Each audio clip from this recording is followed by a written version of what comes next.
আল্লাহর দিকে তাকে শেভ করিয়েন না। দেখেন এটা অনেক কিছু না, এমন না যে শেভ করলে আপনি একেবারে কাফের হয়ে গেছেন, মুশরিক হয়ে গেছেন, এমন না। লজ্জা থাকা উচিত। কিভাবে কাটতেছেন? কিভাবে? মহিলার ওঠে না, আপনার ওঠে, কেমনে কাটতেছেন? গলা কেটে দিবেন? কাটবেন না কেন? এটা হারাম। এটা কাটাও তো হারাম। শুকর খাওয়া কি হারাম? এই যুবক তুমি দাঁড়াও, সবাই লক্ষ্য করবেন না, ওকে কেউ ভিডিও করিও না, পরে লজ্জা পাবে ইন্টারনেট আসলে। তোমাকে এখন শুকরের মাংস দেবো, খাবা? কেন খাবা না? জোরে বলো। আপনি শুকরের মাংস খাবেন? আপনি কুকুরের মাংস খাবেন? কেন খাবেন না? কেন? কেমন হারাম? শুকরের মাংস খাওয়া কি হারাম? এই এখানে তাহলে আমি বলছি না, কেউ কি রাজি হবে তার বোনের সাথে জানা করতে? কেন? কেন? কেন? কেন? তো নামাজ না পড়া কি? শুকরের মাংস খাচ্ছ না হারাম দেখে নামাজ ছেড়ে দিচ্ছ, তো সেটা তো হারাম।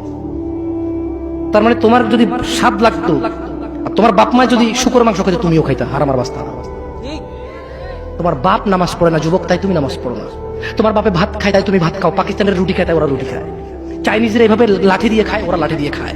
শোনো, তুমি বলতে চাচ্ছ তুমি শুকর খাও না কারণ এটা হারাম, তুমি মিথ্যু, তুমি একটা চরম মিথ্যাবাদী, ধোঁকাবাজ।